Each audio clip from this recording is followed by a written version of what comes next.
ನೋಡಿ ಇದು Binny mill road, ಆ ಕಡೆ ರೈಲ್ವೆ ಟ್ರ್ಯಾಕ್ ಇದೆ, ಈ ಕಡೆ ಬಿನ್ನಿ ಮಿಲ್ ರೋಡ್. ಇದು ಮೈಸೂರು ರೋಡ್ ಸರ್ಕಲ್ಗೆ ಅಟ್ಯಾಚ್ ಆಗುತ್ತೆ. ಸೊ ತುಂಬಾ ಹಳೆ ಬಿನ್ನಿ ಮಿಲ್, ಈಗ ಮಿಲ್ ಇಲ್ಲ, ಆದ್ರೆ ಅದರ ಗೋಡೆ ಏನಿದೆ ಅದು ಇವತ್ತು ಸುರಿದಂತ ಭಾರಿ ಮಳೆ ಮತ್ತು ಗಾಳಿಗೆ ಸಿಕ್ಕಾಪಟ್ಟೆ ಇಲ್ಲಿ ಗೋಡೆ ಎಲ್ಲ ಕುಸಿದು ಬಿದ್ದಿದೆ. ತಾವು ನೋಡಬಹುದು ಎಷ್ಟು ದೊಡ್ಡ ದೊಡ್ಡ ಕಲ್ಲುಗಳು. ಅದೃಷ್ಟವಶಾತ್ ಯಾವುದೇ ರೀತಿಯಾದಂತಹ ಪ್ರಾಣಾಪಾಯ ಸಂಭವಿಸಿಲ್ಲ, ಯಾಕಂದ್ರೆ ಇಲ್ಲಿರುವಂತಹ ಫುಟ್ಪಾತ್ ಮೇಲೆ ಜನ ಓಡಾಡ್ತಾರೆ. ಭಾರಿ ಮಳೆ ಇದ್ದಿದ್ರಿಂದ, ಗಾಳಿ ಇದ್ದಿದ್ರಿಂದ ಯಾರು ಕೂಡ ಫುಟ್ಪಾತ್ ಅಲ್ಲಿ ಇಲ್ಲಿ ಓಡಾಡಿಲ್ಲ. ಅದರ್ವೈಸ್ ಈಗಲೂ ಕೂಡ ಏನು ಈ ಶಿಥಿಲಾವಸ್ಥೆಯಲ್ಲಿ ಇರುವಂತಹ ಗೋಡೆ ಯಾವುದೇ ಕ್ಷಣದಲ್ಲಾದ್ರೂ ಬೀಳಬಹುದು. ಮುಂದಿನ ದಿನಗಳಲ್ಲಿ ಆಗುವಂತಹ ಏನು ದುರಂತ ಇದೆ ಅದನ್ನ ತಪ್ಪಿಸಬೇಕು ಅಂತಂದ್ರೆ ಸಂಬಂಧಪಟ್ಟಂತಹ ಅಧಿಕಾರಿಗಳು ಇತ್ತ ಗಮನ ಹರಿಸಬೇಕು ಅಂತ ಅನ್ಸುತ್ತೆ. ಯಾಕೆ ಅಂತಂದ್ರೆ ನೋಡಿ ಎಷ್ಟರ ಮಟ್ಟಿಗೆ ಇಲ್ಲಿ ಬಿದ್ದಿದೆ ಅಂತ. ಇಷ್ಟು ದೊಡ್ಡ ದೊಡ್ಡ ಸೈಜ್ ಗಲ್ಲುಗಳು ಯಾರಾದ್ರೂ ಪಾದಾಚಾರಿಗಳ ಮೇಲೆ ಬಿದ್ದಿದ್ರೆ ತುಂಬಾ ದೊಡ್ಡ ದುರಂತ ನಡೀತಾ ಇತ್ತು. ಈಗಾಗಲೇ ಅಲ್ಲಿ ಶಿವಾಜಿನಗರದಲ್ಲಿ ಬೌರಿಂಗ್ ಆಸ್ಪತ್ರೆ ಎದುರುಗಡೆ 8 ಜನ ಸತ್ತೋಗಿದ್ದಾರೆ. ಈಗ ನೋಡಿ ನೋಡಿ ನೋಡಿ ಈಗೆಲ್ಲ ಈ ತರ ಬಿದ್ದಿದೆ.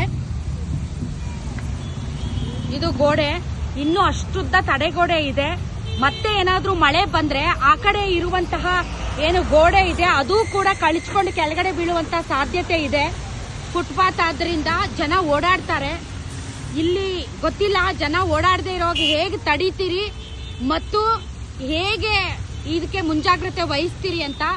ಡೆಫಿನೆಟ್ಲಿ ಇದು ಮುಂದಿನ ದಿನಗಳಲ್ಲಿ ದುರಂತಕ್ಕೋಸ್ಕರ ಕಾದು ಕೂತಿದೆ ಅಂತ ಅನ್ಸುತ್ತೆ. ಸೊ ದಯವಿಟ್ಟು ಸಂಬಂಧಪಟ್ಟಂತ ಅಧಿಕಾರಿಗಳು ನೋಡಿ, ಇಲ್ಲಿ ಎಕ್ಸಿಬಿಷನ್ ಇದೆ, ಬಹಳಷ್ಟು ಜನ ವೀಕೆಂಡ್ಸ್ ಅಲ್ಲೂ ಕೂಡ ಬರ್ತಾರೆ.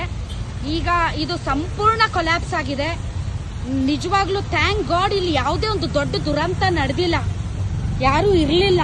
ಇದ್ದಿದ್ರೆ ಮಾತ್ರ ಶಿವಾಜಿನಗರಕ್ಕಿಂತ ತುಂಬಾ ದೊಡ್ಡ ದುರಂತ ನಡೀತಾ ಇತ್ತು ಇಲ್ಲಿ. ಸೊ ಹೀಗಾಗಿ ಜನರು ಕೂಡ ಯಾರು ಈ ಬಿನ್ನಿ ಮಿಲ್ನ ಫುಟ್ಪಾತ್ ಅಲ್ಲಿ ಓಡಾಡ್ತೀರಾ ಅವರು ತುಂಬಾ ಸುರಕ್ಷಿತವಾಗಿ ಓಡಾಡಿ. ನೋಡಿ ಇಲ್ಲಿ ಕಲ್ಲುಗಳು ಕೂಡ ಬಿದ್ದಿದೆ. ಸೊ ನನಗೂ ಭಯ ಆಗ್ತಾ ಇದೆ ಇಲ್ಲಿ ಓಡಾಡೋದಕ್ಕೆ. ಬಟ್ ಆದ್ರೂ ಕೂಡ ಒಂದು ಪಬ್ಲಿಕ್ ಅವೇರ್ನೆಸ್ಗೆ ಈ ವಿಡಿಯೋನ ಮಾಡ್ತಾ ಇದ್ದೀನಿ ನಾನು. ನೋಡ್ತಾ ಇರ್ಬೋದು ಯಾವ ರೀತಿ ಕಲ್ಲುಗಳು ಇಲ್ಲಿ ಬಿದ್ದಿದಾವೆ ಅಂತ.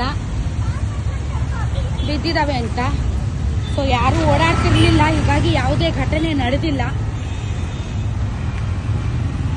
ಸ್ವಲ್ಪ ಮುಂದೆ ಹೋದ್ರೆ ಅಲ್ಲಿ ನಿಮಗೆ ಬಿನ್ನಿಪೇಟೆ, ಬಿನ್ನಿ ಮಾಲ್ ಅಂತ ಏನಂತೀವಿ ಅದು ಕೂಡ ಇದೆ.